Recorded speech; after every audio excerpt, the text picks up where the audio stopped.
سخت سردی بھی تھی اور بھوک کا عالم بھی تھا، فقر کا وقت تھا اور خندق کھودی جا رہی تھی۔ صحابہ کرام رضی اللہ عنہم اجمعین کی ٹیمیں تشکیل دی جا چکی تھی جو ڈے شفٹ اور نائٹ شفٹ، دن اور رات کی بنیادوں پر کام کرتے تھے۔ خندق کھودنے کے دوران بعض مقامات پر ایسی بات بھی آئی کہ جس وقت کھانے پینے کو کچھ نہیں ہے، چند جوؤں کو ابال کر ساتھ کوئی چربی یا تیل وغیرہ رکھ کر اس سے کھانے پینے تک کی نوبت آ جاتی، اور کام اتنا مشکل کہ پہاڑوں کو کھودا جائے اور پھر کھود کے ایسی خندق بنائی جائے جو آج تک عرب کی دنیا میں جانتا ہی کوئی نہیں ہے۔ تو ایک نیا تجربہ بھی تھا اور مشکل کام بھی تھا، کٹن مرلا تھا۔ اس دوران یہ ہوا کہ وہ جو چربی پگھالی گئی اور وہ اس کی ایک عجیب قسم کی اسمیل ہوتی ہے۔ صحابہ کرام رضی اللہ عنہم اجمعین سمیت رسول اللہ صلی اللہ علیہ وسلم نے اس کی بو کو ناگوار محسوس کیا۔ تو جب آپ علیہ السلام نے صحابہ کے چہروں کو پڑھانا کہ انہیں کھانے پر کوئی تکلیف محسوس ہو رہی ہے، تو حضور علیہ السلام نے دنیا کو چھوڑ کے آخرت کی یاد دلائی کہ دیکھو یہ دنیا ہے، چند روزہ ہے تو ویسے ہی گزر جائے گی، آپ آخرت کے بارے میں فکر مند رہیں۔ تو حضور علیہ السلام نے اس موقع پر یہ ارشاد فرمایا، اللہم ان العیش عیش الآخرہ فاغفر الانصار والمہاجرہ۔ میرے مولا، دنیا کی زندگی تو کوئی زندگی نہیں ہے، زندگی تو آخرت کی ہے۔ اے اللہ، انصار اور مہاجرین، میرے ان صحابہ میں اگر کوئی کمی اور کوتاہی ان کے اعمال میں ہو گئی ہو تو اللہ وہ معاف فرما دے اور ہماری آخرت کی زندگی بہتر کر دے۔ اس سے ایک بات سمجھ آتی ہے کہ حضور اقدس صلی اللہ علیہ وسلم نے دنیا کی تکلیف پہ ہمیں صبر اور آخرت کی نعمتوں کو مانگنے کا معاملہ ارشاد فرمایا۔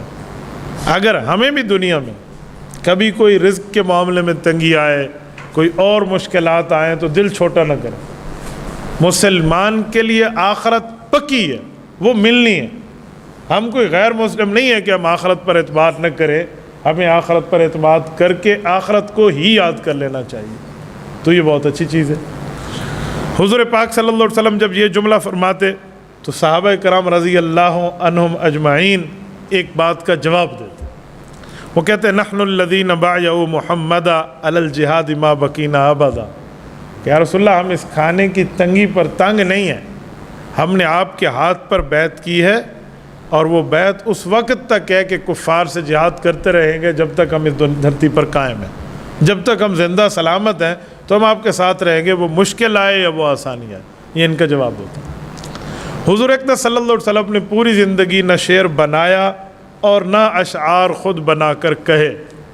ایک دو واقعات ایسے آئے ہیں کہ ایک صحابی کی بنے ہوئے اشعار کو رسول اللہ نے دہرا دیا، حضرت عبداللہ بن رواحہ رضی اللہ تعالی، جیسے ابھی میں بات کر رہا ہوں، یا کسی اور عرب کے شاعر کے شعر کو اللہ کے رسول نے دہرایا، لیکن شعر بازی یہ پیغمبر علیہ السلام کا طریقہ نہیں تھا۔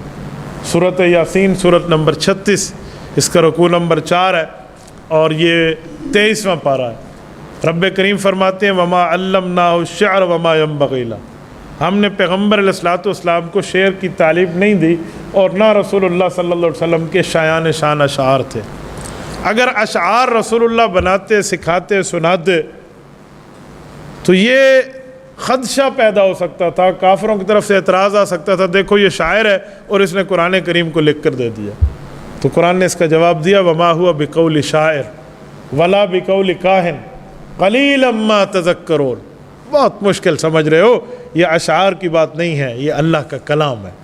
اس لیے آپ علیہ السلام اشعار نہیں فرماتے تھے۔ اس موقع پہ عبداللہ بن رواحہ رضی اللہ تعالیٰ کا ایک شعر تھا، تو ان اشعار کو اللہ کے رسول نے دہرایا۔ وہ اشعار بڑے کام کے ہیں اور اس کے مطالب بھی سمجھنے کے قابل ہیں۔ رسول اللہ صلی اللہ علیہ وسلم کے سامنے اس صحابی نے شعر بنائے تھے، صحابہ میں شاعر تھے، تو آپ علیہ السلام نے ان کے الفاظ کو پسند کیا اور وہی دہرا کے دوبارہ سنا دیے۔ اللہم لولا انت مہتدینا ولا تصدقنا ولا صلینا فانزلا سکینة علینا وثبت الاقدام الا قینا ان العلا قد بغوا علینا وان ارادوا فتنة ابینا۔ فرمایا میرے مولا، اگر تو ہمیں ہدایت نہ دیتا تو ہم کبھی ہدایت پہ نہ ہوتے، نہ ہم صدقہ کرتے، نہ ہم نماز پڑھتے۔ یہ جو سارے کام ہو رہے ہیں صرف آپ کی ایک ہمارے ساتھ بھلائی کے ارادے کی وجہ سے ہو رہے ہیں۔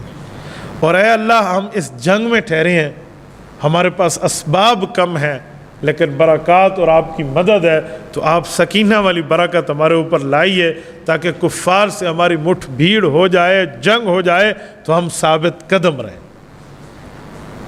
کہا میرے مولا یہ لوگ ہمارے اوپر چڑھ دوڑے ہیں اور یہ کوئی اچھائی کی بات کرنے نہیں آئے، یہ فتنہ پھیلانے آئے ہیں، یہ فتنے کی بات کریں گے، ابینا، ہم اس فتنے کا انکار کریں گے۔ یہ حضرت عبداللہ بن رواحہ رضی اللہ تعالیٰ کے شعر تھے۔